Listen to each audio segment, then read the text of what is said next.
El aire nocturno en Querétaro era cortante, seco, con un olor a gasolina y tierra que se metía en los pulmones. Estaba parada bajo las luces fluorescentes que zumbaban en la gasolinera, aferrándome a las correas de mi mochila mientras la camioneta de Germán se alejaba. Su risa se mezclaba con los gritos alegres de su familia. Resonando en el estacionamiento vacío, Paloma se asomaba por la ventana, grabando todo con su celular, mientras la voz de Socorro se alzaba por encima del motor. «Que se relaje, no pasa nada». Los faros traseros se hicieron pequeños, como dos puntitos rojos en la carretera interminable, hasta que se perdieron en la oscuridad. Por un momento, me quedé mirando la carretera vacía, esperando que dieran la vuelta, como siempre hacían después de una broma pesada. Pero los minutos pasaron, y el silencio me apretó el pecho. Mi celular vibró en el bolsillo.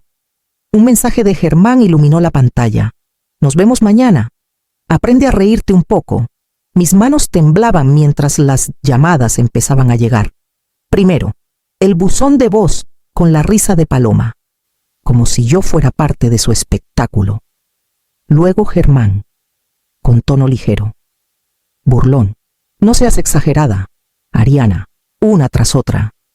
Las llamadas se acumulaban, números conocidos, voces familiares, todas convirtiendo mi humillación en su diversión. Saqué mi cartera. Detrás de recibos viejos estaba la tarjeta bancaria azul que abrí hace años, a mi nombre de soltera. Algo que nunca le conté a Germán. Verla me dio calma, en lugar de miedo. Sentí una claridad que me sorprendió. «Llamé a Verónica», contestó al segundo timbre, su voz tranquila y segura. Cuando le conté lo sucedido, no se sorprendió ni me regañó. Solo dijo: «Ven, no necesitas explicar nada». Miré una última vez la carretera donde sus faros se desvanecieron y me di cuenta de que no tenía ganas de seguirlos esa noche, varada en una gasolinera a kilómetros de casa. Entendí algo que nunca me había atrevido a admitir: la broma más cruel también podía ser mi salida más limpia. Y al acercarme al teléfono público para pedir un ride hacia el este, los años de silencio dentro de mí comenzaron a romperse. En el camión rumbo al este, el zumbido de las llantas contra la carretera me arrulló en una calma extraña. Mi celular seguía apagado, la pantalla oscura, pero en mi cabeza las voces regresaban, más filosas que el viento del desierto. Podía vernos alrededor de la mesa de Socorro hace 2 navidades, los cubiertos brillando, el aire cargado con el aroma del borrego asado. Paloma levantó su copa y dijo con una sonrisa: «Ariana es tan divertida como ver secar cemento». Las risas estallaron. Arturo fue el más escandaloso. Forcé una sonrisa, con las mejillas ardiendo, mientras Germán me daba palmaditas en la mano y murmuraba: «Tranquila, es familia». Esas palabras, que pretendían consolar, cortaron más hondo que el insulto. Otro recuerdo vino a mí: Socorro tocando la tela de mi blusa antes de ir a misa. «Este color te apaga. Ponte algo más alegre la próxima». Germán, desde la puerta, sonreía como si aprobara, como si mi cuerpo fuera un lienzo para que ella lo repintara. Los patrones eran infinitos bromas sobre mis libros, sobre mi forma de dudar antes de hablar, sobre cómo nunca encajaba. Cada una parecía pequeña por sí sola, pero juntas me fueron desgastando pedazo a pedazo, hasta que el silencio se volvió más fácil que protestar. Hace 2 años, empecé a traducir documentos de noche, con la luz suave de mi laptop como único testigo. Le dije a Germán que eran correos del trabajo, pero cada pago iba a una cuenta aparte. En ese momento, no podía explicar la urgencia, solo sabía que necesitaba un salvavidas que nadie pudiera tocar.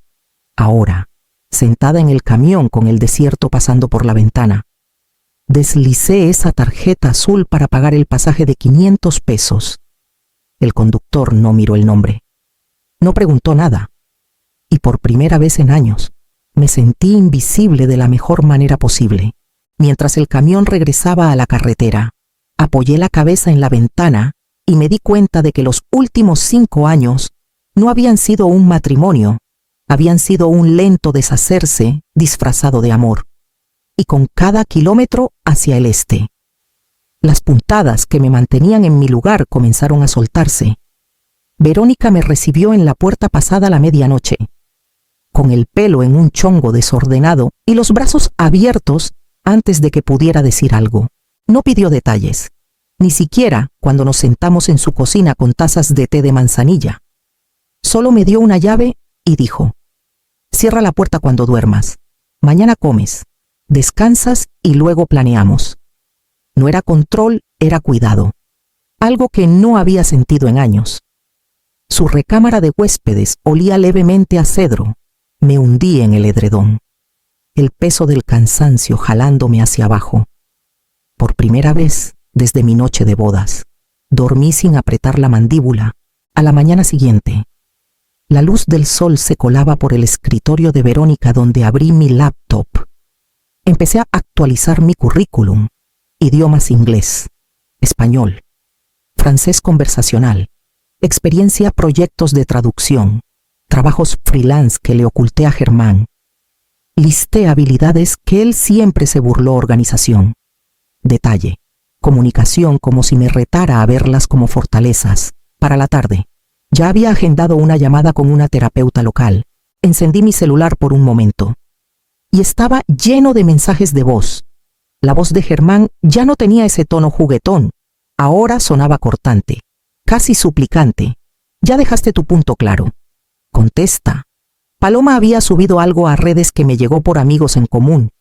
Hay quienes no saben tomar una broma. Imagínense arruinar la diversión familiar así. Y el mensaje de socorro fue directo: «Nos hiciste quedar mal». Cerré las apps, mi pulso cada vez más firme. 3 días después, llegó un correo de una pequeña agencia de comunicación en San Miguel de Allende. Necesitaban a alguien bilingüe para proyectos con clientes y preguntaban si podía entrevistarme la siguiente semana por una tarifa inicial de 1,500 pesos por proyecto. La posibilidad encendió algo en mí, pero no se quedó en privado por mucho tiempo. De alguna forma, Socorro se enteró por un conocido, y su desaprobación se extendió como humo antes de que la chispa siquiera prendiera. Guardé el correo en una carpeta y me recosté, dándome cuenta de que empezar de nuevo podría ser más sencillo de lo que había imaginado, pero nada en mi viejo mundo se quedaba callado por mucho tiempo. La oficina en el centro de San Miguel de Allende era más pequeña de lo que esperaba. Escondida arriba de una cafetería que olía a granos tostados y canela, me senté frente a la directora, con las palmas húmedas pero la voz firme. Cuando preguntó por el hueco en mi currículum, no titubeé. «Separación familiar», dije simplemente, sin dar más. Ella asintió. Pasó al siguiente punto, y 20 minutos después sonrió. «Queremos probarte 2 semanas. Veamos cómo encajamos». Al salir a la calle, me sentí más ligera que en años. Esa tarde, mantuve mi cita con la doctora Vargas. La terapeuta que Verónica me recomendó escuchó en silencio mientras le contaba sobre la gasolinera. Las risas, los mensajes. Cuando hice una pausa, dijo: «No escapaste de una broma, escapaste de un abuso emocional disfrazado de humor». Sus palabras cayeron como piedra en agua calma, creando ondas que tocaron cada recuerdo que había intentado justificar. 2 días después, me senté en una peluquería y le pedí a la estilista un corte recto a los hombros, el estilo que siempre admiré, pero nunca me atreví a llevar. Salí con el pelo suelto y una blusa azul cobalto en una bolsa. Comprada por 800 pesos, una que Socorro alguna vez dijo que me hacía ver demasiado llamativa. Cuando la usé en mi primer día en la agencia, me sentí cualquier cosa menos callada. A media semana, Recursos Humanos me llamó. Alguien había telefoneado diciendo que era mentalmente inestable y no debían confiarme clientes. La directora dijo que no lo creía, pero tenía que informarme. Mi estómago se apretó. No era difícil adivinar de quién venía esa voz. Verónica me animó a llevar un registro. Así que guardé el memo, los mensajes de voz, y configuré un nuevo número y correo a mi nombre de soltera. Cada precaución que tomaba sentía como otro candado en una puerta que me negaba a dejar que abrieran. Aún así, Sabía que los golpes no pararían solo porque yo había entrado. Por fin, a un cuarto propio. Al final de mi primera semana, la oficina ya no se sentía como una prueba, sino como una puerta abierta. La directora me dio mi primera tarea: redactar un informe bilingüe para una organización sin fines de lucro que expandía servicios al norte de Guanajuato. Las palabras fluyeron fácil, entre inglés y español, y cuando el cliente elogió la claridad, vi el asentimiento de aprobación de la directora. Por primera vez en años. No era ruido de fondo, era la voz en la sala. Los sábados me uní a una clase de pintura comunitaria. El taller olía a trementina y café, y me encontré sentada junto a dos mujeres, Clara y Nuria, que charlaban sobre colores y pinceladas sin mencionar una sola vez a la familia Arriaga. Para ellas, no era la esposa de Germán, ni la nuera de Socorro, solo era Ariana. Salía de esas tardes con pintura en los dedos y una risa en el pecho que me pertenecía solo a mí. La calma, sin embargo, no duró. Una noche, Verónica me mostró su celular Paloma. Había subido un video borroso de la broma en la gasolinera a un grupo familiar privado. Las risas se filtraban por el audio, aunque los rostros no se veían. Arturo, que normalmente callaba, escribió: Germán, arregla esto antes de que se vea mal. Mi estómago se contrajo. No les preocupaba yo, les preocupaba el qué dirán. Al día siguiente, Socorro llamó. Su voz era suave, como si hablara del clima. La familia perdona. Ariana, no te pases.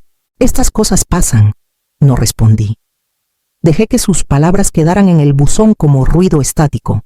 A media semana, Recursos Humanos me pasó otro reporte: un segundo ciudadano preocupado, cuestionando mi estabilidad. La redacción era demasiado familiar, el momento demasiado preciso. Sentí el viejo pánico jalándome, pero lo empujé hacia abajo y comencé un registro de acoso.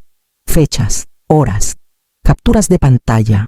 Incluso agendé una consulta con una abogada, que me aseguró que podía establecer límites y preservar evidencias. Esa noche, en la mesa de Verónica, con archivos esparcidos junto a una taza de té que se enfriaba, mi trabajo, mi clase de pintura, mi propia línea telefónica, todas eran piezas de una vida que se reconstruía. Pero aún desde la distancia, el alcance de la familia apretaba, recordándome que no tenían intención de dejarme ir sin hacer ruido, y al mirar la carpeta frente a mí, entendí que esto ya no era sobre escapar, sino sobre demostrar. La noticia del video se filtró más allá de lo que Paloma planeó. Alguien del grupo familiar lo reenvió, y en días los murmullos llegaron a los compañeros de trabajo de Germán, por lo que supe por conocidos. Arturo fue el primero en ceder, en una cena de domingo. Admitió que la broma se veía mal. Su voz, tan baja, que Socorro le soltó un regaño por deslealtad. Paloma, que antes lo había encontrado graciosísimo, ahora hablaba preocupada de problemas legales si el video se esparcía. Socorro puso la culpa en Germán. Tú debiste controlarlo. Tú dejaste que se filtrara. La familia que antes reía junta, ahora se echaba culpas entre sí. El círculo de amigos de Germán también empezó a achicarse. Los que antes le daban palmadas en la espalda, ahora lo evitaban en los bares. No querían que los relacionaran con la historia. El brillo de ser el líder de las bromas se opacó hasta volverse algo patético. Sin dormir y ansioso, volvió a llamarme. Su voz ya no traía la burla presumida que conocía tan bien. Ahora murmuraba sobre extrañarme, sobre la familia que se deshacía, sobre cómo nada de esto habría pasado si yo solo hubiera vuelto sin hacer ruido, incluso en su sinceridad. El centro seguía siendo él, mientras su mundo se resquebrajaba. El mío se hacía más firme. La directora de la agencia me llamó después de mi prueba de 2 semanas y me ofreció un puesto fijo. Tu trabajo es preciso, y los clientes confían en ti, dijo sin rodeos. El contrato que me dio se sintió como un segundo pasaporte. En terapia, la doctora Vargas me ayudó a trazar líneas claras, nada de contacto salvo por asuntos legales. Me enseñó a ver los mensajes de voz y textos como pruebas, no como heridas. Cada entrada en mi registro les quitaba poder. Por las noches, en la mesa de Verónica, escribí un guión, no dardos emocionales, sino frases tranquilas y precisas que podría usar si Germán me encontraba. Me abandonaste. No quiero contacto. Cualquier intento debe ser por canales legales. Al leerlas en voz alta, mi voz ya no temblaba. La misma familia que antes rugía de risa, ahora se astillaba en culpas y en su búsqueda de un chivo expiatorio. Sabía que no pasaría mucho antes de que el reflector volviera a apuntarme. El sol de la tarde bañaba la plaza cuando salí del taller de pintura. Con un leve olor a óleos y trementina en la ropa, Germán estaba recargado contra su coche al otro lado de la calle, más flaco de lo que recordaba. La ropa arrugada, los ojos enrojecidos. Por un instante, me quedé paralizada, aferrando mi estuche de pinceles. Ariana, dijo, enderezándose. Su voz se quebró, menos segura de lo que nunca la había oído. He cambiado. Mamá y Paloma se pasaron. Nunca debí dejar que ocurriera. Primero las culpó, como si yo hubiera sido solo un daño colateral de su crueldad. Luego, sus hombros cayeron, y sus palabras se suavizaron en arrepentimiento. Por favor, estoy perdido sin ti. Negué con la cabeza y señalé la cafetería en la esquina. Aquí no. Si quieres hablar, es en público. Y Verónica se nos unirá. No me acercaría a su coche. No repetiría el error de quedarme sola, tomando café. Expuse los hechos sin rodeos. Te tomó 8 horas siquiera llamarme esa noche. Y cuando lo hiciste, tus mensajes se burlaban de mí, me decían que no fuera exagerada. ¿Lo recuerdas? Su mandíbula se tensó y miró la mesa. Justo entonces, su celular se iluminó. Contestó sin pensar, y la voz de Socorro salió alta por el altavoz. Tráela a casa sin alboroto. Germán, no hagas un show. Él colgó torpemente, con el rostro pálido. Respiré hondo. Debes saber algo. Tengo asesoría legal. He guardado cada llamada, cada mensaje de voz, cada intento de difamarme. Cualquier contacto será a través de mi abogada. Mi voz no se alzó. No titubeó. Los ojos de Germán se llenaron de lágrimas. Pero esta vez no sentí compasión. Había pasado demasiados años confundiendo su debilidad con amor. Ahora, frente a una mesa de café, vi claro que su súplica era solo otra versión de la misma actuación de siempre. Una que ya no tenía poder sobre mí. Nos encontramos en una cafetería tranquila cerca del Palacio Municipal. De esas donde nadie se queda lo suficiente para escuchar. Germán lucía desgastado. El cuello de la camisa flojo. Los dedos inquietos contra su taza de café. Mi celular estaba boca abajo en la mesa. El número de mi abogada ya marcado. Listo por si hacía falta. Ariana, por favor, empezó. Puedo ser diferente. Empecé terapia. Solo necesito que me creas. Dejé que sus palabras flotaran antes de sacar un sobre manila de mi bolsa. Debes saber algo, dije con calma.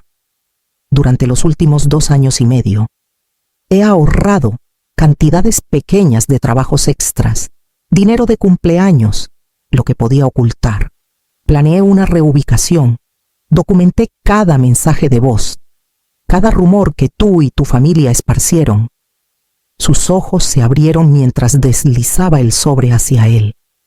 Son los papeles de divorcio, firmados de mi parte. Su mano tembló contra el sello. ¿Estuviste planeando esto? Lo miré a los ojos. No eran bromas. Germán, no era un juego. Era un sistema familiar que necesitaba humillarme para funcionar. Y no viviré más dentro de él. Se quebró entonces, los hombros caídos. Pensé que necesitaba su aprobación. Era mi moneda. Sin ella, me sentía nada. Pero ahora veo lo que costó. No quiero perderte. Crucé las manos en mi regazo. Tranquila. Cambia por ti. No para recuperarme. Esa noche en la gasolinera me dio prueba. No de tu crueldad, eso ya lo sabía, sino de lo que tenía que hacer para irme por fin, como si fuera una señal. Mi celular vibró. Un mensaje de Socorro. Si presentas esos papeles, nos aseguraremos de que todos sepan cómo eres en realidad. Lo reenvié a mi abogada sin apartar la mirada de Germán. Se limpió la cara con el dorso de la mano. En silencio, y me levanté de la mesa, sintiendo cómo el peso de años se deslizaba de mis hombros al salir al aire libre. La llamada de la directora llegó un lunes por la mañana. Habló sin ceremonias, solo, con certeza. Queremos que te quedes con nosotros de forma permanente. Has mostrado profesionalismo incluso bajo presiones que muchos no manejarían con tanta compostura. Le agradecí, con palabras simples, pero dentro de mí algo se deshizo.